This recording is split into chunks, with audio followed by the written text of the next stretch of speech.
Everything is about to change for Montreal. The number one seed Boston Bruins come into the Bell Center on a Saturday night and get beat by the third youngest team in the league. This is exactly what we've been waiting for as Montreal Canadiens fans, and this is the first step into an extremely bright future. Stick around for a reaction to all that and more on this episode of Habs Digest. Let's jump into this, Jesse, and oh my goodness. Everything that we could have wanted to happen tonight did happen, except maybe a Slafkovsky goal, but the Boston Bruins, the number one team in the NHL, comes into play Montreal, and we all know Montreal so far this year has played up to the level of their opponents, pushing Vegas, who at the time was the number one team, to the brink, barely losing in a shootout. The Habs have been playing solid hockey, but we were hoping they'd come up and show up big tonight, and they sure did, as they beat the Bruins in overtime with some help from the refs and some help from their own team, as Kaiden Guhle pots the overtime winner. I cannot explain how excited I was watching this game, Jesse. This felt like a playoff atmosphere. Habs, Bruins, Saturday night in Montreal. But this game was exciting from the moment the puck dropped until the final Guhle goal. I just felt like this was the best game I have watched in years. Yes, everything's going to change for this team because it's a new era, breaking that 10-game streak of having lost to the Boston Bruins. But it makes sense. It's a new team. It's a new era. It's nice that we kind of turn a new chapter in all this, but things are going to change for the Montreal Canadiens because we're doing things that are going to allow you to have consistent success, like not just winning tonight, but also in the future and against, albeit the best team in the NHL coming into this. And the reason that the Habs were successful tonight, and I think a really good look for the future, is that they were making really good decisions. Like their reads tonight on the ice, as Marty likes to say, they are playing the game in front of them. And now you hear the players, when they're in post-game, kind of interviews, they're saying, well, we're playing the game in front of us. We're playing the game in front of us. Like his word is getting down to the team, and it's showing in the way that they're playing as well. Like, not only that, but like points of difficulties for them in the past, they've improved, like being a lot more disciplined tonight. For sure, they got a little string of a couple bad calls and pretty inarguable one on Gallagher there, that second one there. For a large part, much more disciplined tonight. Now, of course, we're kind of chasing that game, got that first, we were behind getting that one goal on that first shot, but we weren't worried about that. Like, you and I weren't worried. Marty wasn't worried. I don't think that the Montreal Canadiens were worried, even being down 1-0 early on, just because they were playing well. You felt like, okay, this is going to balance out if they keep playing this way. And it certainly did. It took a long time, but it sure did, Jesse. The beginning of that third period was wild. There were 3 goals in the first 2 minutes, 2 back-to-back Habs goals, and then the Bruins scored, but then it was disallowed, and then they scored again. But, you're very right. The Habs, from the moment the puck dropped, it looked like they had this new level of intensity. It's the same thing we saw against Vegas. When this game started, I said, okay, they're ready to play again. I don't know what it is. I don't know if it's the level of their opponents. I don't know if Marty is saying something to them, but you were bang on the money when you said that it's their decision-making, the crisp passes, the decisions of when to step up versus when to sag back on defense. I feel like I haven't seen a Habs game since that playoff run where the team was doing so good at pressuring the other team and just giving them almost no space to work with. There was still some mishaps, but every single game for every single team is going to have that. It was just the most complete game I feel like I've seen the Habs play since that Stanley Cup Finals run. And yeah, Jesse, it's the first time in over 4 years that the Habs have beaten the Boston Bruins, not just at home, but in general. There was just so much positive going into this game. And we got to talk a little bit about our boy Kaiden Guhle, I think, first, of course, scored the overtime winner. Look at the game score. Look at the game score for Kaiden Guhle. Mike Matheson set a season high for a Hab last game with a bit over 4. Guhle was nearly at 3.5 game score tonight. Dominating the Habs. Him and Brendan Gallagher were phenomenal, both getting goals. Kaiden Guhle, Jesse, I mean, we knew he had talent. We knew he had speed. That trio of him, Newhook, and Anderson, the speed of those guys combined really killed the Bruins in overtime. I just felt like the Habs, we'll get to Guhle now. Well, I'll let you get to Guhle, but I just also wanted to say, I feel like the Habs had the Bruins rattled. I feel like the Bruins weren't expecting what the Habs and Kaiden Guhle had to show tonight. They certainly weren't. When amazing to see Kaiden Guhle, Johnny on the spot, potting in that overtime winner, just right place, the right time. But some big hits from our D tonight, really playing well, really being physical. But, speaking of the offensive part of the game, another thing that I really like from the Habs, another really good sign, was they were able to really diversify their offense in terms of how they play, because we're used to seeing them kind of generate offense all the time from the rush.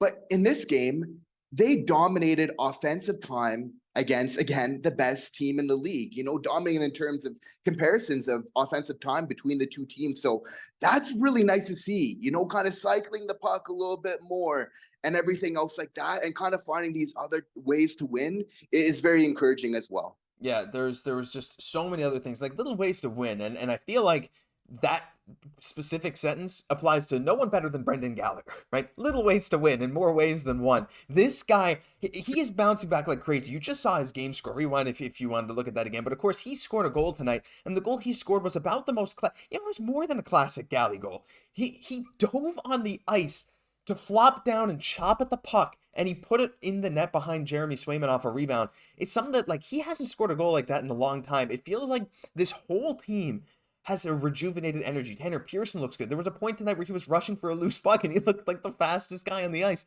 Don't know where that came from. Brendan Gallagher has this rejuvenated offensive energy. I don't know if Sean Monahan is like a magical healer. I'm starting to think he is. If only he could use that on himself. But there was just so much else going on in this game. Slafkovsky looked good. Jesse, he was using the body. I don't know. I feel like it's a combination of lack of ego. Like, these guys have all said that a million times. Coach Marty really drilling in the right things. But I think it's also like, when you see games like this, when you see what you're capable of, I think it's a lot easier. Like, they saw how they played against Vegas. Clearly, they came into this game with the same mindset. It's like, top team, we got to come in this way. And like, I feel like that power, especially for this young group, to see what this young group can do, I feel like for them and themselves to get this win against Boston is like, oh yeah, we got that X factor. That's true. And their X factor is really their depth. Guys like Gallagher that we're not even expecting, getting 5 goals now on the season, and you got to feel like if he keeps up this level of play throughout the season, again, like, Gallagher is a good player as long as he's healthy. So as long as he's going to be healthy, he's going to be playing well. Like, if he can keep up this level of play, I mean, that's huge for this team. But he was just one of many players that battled tonight. We talked about Kaiden Guhle blocking some shots, Kovacevic, Brendan Gallagher out there battling, his buckets off. He's in front of having words with Swayman, and everything. He's basically just battling for the puck till the whistle blows every time, right? So, but that's huge for this game. That's what gets the crowd into it. He really rallies this whole team. Like, he is so huge. He's been huge for this team for a whole long. And I'm just so happy to kind of see him getting like kind of his redemption tour right now, because so many people kind of discounted him, coming into the season. And now he's a major factor as a part of this team. So again, no guy deserves it more than Brendan Gallagher. 100%. He's really found a new energy behind him. And before we transition to the next topic, there's a guy that I'm not going to mention in this part because we're going to talk about him in the next part. But a few other guys wanted to mention. RHP, returning from injury, played on the fourth line. That fourth line had some really nice moments. There was one shift where Pezzetta, Evans, and RHP, I swear, had 2 minutes straight, it felt like, of offensive zone time. Feels like almost every game we're saying that. They just had crazy chemistry together. On defense, Kovacevic had a very solid game. Barron looked quite good offensively. Slaf laying the body. There's just so many players that made such a positive impact. And of course, Nick Suzuki continuing 4-game goal streak that ties his career high. Like, everything went right for Montreal tonight. There's one guy, Jesse, that I didn't mention that we got to talk about now, sort of to close off the video, and that is Monty. And he was so good tonight. Made so many clutch saves. The Bruins had so many chances, and the 2 goals that they scored, what are you going to do? One was basically a kick from Marchand that I thought it was going to get waved off, but hey, it counted, whatever. And the first goal early on in the game, like a perfect tip from the high slot that he didn't even see. Other than that, he was everywhere. Made like cross-crease saves. This dude was all over the place. And at the intermission, as Eric Engel says, he was watching the Sportsnet Saturday headlines, and Elliot Friedman reports that Canadiens are taking, quote, a real run at getting Samuel Montembeault signed. And we knew this. We mentioned this yesterday or 2 days ago, whenever it was in the video, Jesse. But we heard that they had just begun conversations, and that was from Arber Basu's article. But now we hear Friedman saying they're taking a real run at getting this done. And you got to think, if you're Montreal, we're probably going to hear some big news on this soon. And boy, he is certainly making a great case for himself. Really well deserved. And again, huge tonight. It's amazing to see that we're getting pretty good goaltending from all 3 of our tenders, which is an amazing thing to say at this point this season so far in each of their respective runs. So, Montembeault was huge for this team again, like very clutch. I think that the team did a good job at the same time of kind of, Boston, it's the type of team where they're going to get their chances, but it's all about like limiting the quality of it, keeping them to the outside as much as possible. But when Monty was called upon, again, he was there, and he's just kind of like proving it. He's starting to become more reliable as the season kind of goes on. And, obviously, I think he'd be a great part of our future. And I think he would be an amazing, amazing 1B that ends up playing like a lot of hockey for us. Yeah, I mean, he is just solid. He is the definition of solid. He had a shaky start when he was kind of first getting a lot of games at Montreal, of course, and even this season, like, you never really know, but this dude is just, he's improving every single day, and I think it really clarifies the situation around Montreal's, three goalies when you hear, like, nah, we really want to make a run at Monty, and it makes sense. They're clearly committed to this guy. He was through some down years, and I'd love to see him come out the other side. I mean, again, we've talked a bit about this before, Jesse, but Primeau versus Allen, do you think we maybe start seeing a few more starts from Primeau? Like, if this is really true, they're really going for extension talks. Do you think maybe the Habs will start giving Allen and Primeau each a little bit more run just to show other teams the value to maybe ship one out?